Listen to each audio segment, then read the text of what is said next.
Hello everyone, I welcome you all to lecture 4 of the Environment and Ecology series. Previous lecture में if you remember हमने trophic levels, food chains, food webs and important biotic interactions जो हमारे food webs में हमें देखने को मिलती हैं उन्हें डिस्कस किया था. आज के लेक्चर में हम उसी को आगे कंटिन्यू करेंगे and we will talk about ecological pyramids. So without further ado, let us get started with the lecture. Ecological pyramids. अब ये इकोलॉजिकल पिरामिड्स होते क्या हैं? नाम से ही पता लग रहा है पिरामिड, हाँ, ट्रायंगुलर शेप में जो 3 डायमेंशनल शेप में है.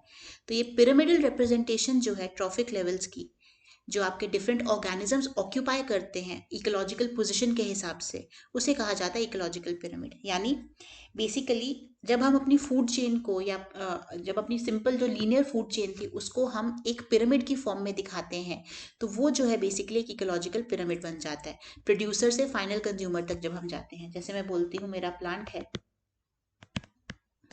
प्लांट को ग्रास हॉपर ने खाया, ग्रास हॉपर को लिजर्ड ने खाया, लिजर्ड को स्नेक ने खाया और स्नेक को हॉक ने खाया. यहाँ पर अगर आप देख सकते हैं मेरी फूड चेन में 1 2 3 4 5 ट्रॉफिक लेवल्स हैं. अब इन 5 ट्रॉफिक लेवल्स को जब हम एक पिरामिड में रिप्रेजेंट करेंगे तो वो एक इकोलॉजिकल पिरामिड बन जाएगा. तो सबसे पहला ट्रॉफिक लेवल प्लांट, दूसरा ट्रॉफिक लेवल ग्रास हॉपर, तीसरे में आपका लिजर्ड आ जाएगा, चौथे में आपका स्नेक आ जाएगा and on top of the food chain you have the hawk which is the final consumer.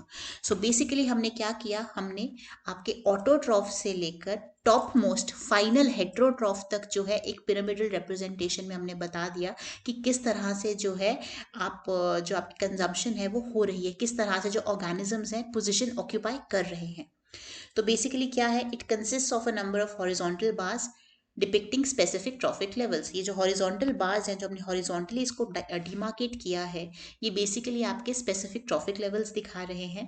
और जो लेंथ है हर एक बार की, that represents the total number of individuals या फिर बायोमास या फिर energy at each trophic level in an ecosystem.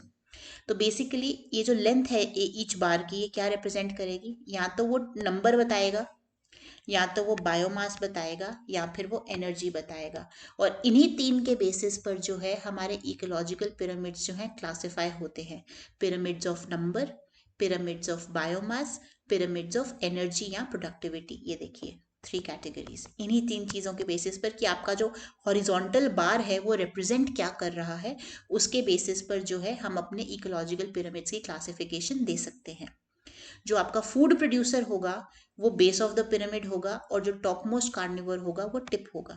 Food producer यहाँ पर प्लांट था जो कि बेस पर आया, और टॉप मोस्ट आपका कंज्यूमर कौन था, हॉक था, जो सबसे ऊपर आया पिरामिड के. I hope this is clear. तो सबसे पहले हम बात करेंगे पिरामिड ऑफ नंबर की.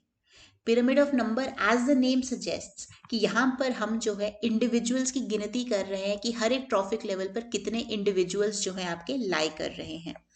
राइट, तो represents the total number of individuals of different species at each trophic level. आपके कितने इंडिविजुअल्स हैं हर एक ट्रॉफिक लेवल पे, उसका काउंट हम ले रहे हैं, उसका नंबर हम देख रहे हैं, उसकी संख्या हम गिन रहे हैं. So depending upon the size the pyramid of numbers may not always be upright. ध्यान रखने वाली चीज क्या है कि पिरामिड ऑफ नंबर्स हमेशा सीधा नहीं हो सकता, कभी कभार ये इन्वर्टेड भी हो सकता है. एग्जाम्पल देख लीजिए, घास थी, घास को इंसेक्ट ने खाया, इंसेक्ट को फ्रॉग या बर्ड ने खाया, और फ्रॉग या बर्ड को हॉक या अदर बर्ड्स ने खाया. अब घास का नंबर जो है वो हमेशा ज्यादा रहेगा as compare to hawks. Right, frogs का नंबर ज्यादा रहेगा एज कंपेयर टू हॉक्स, और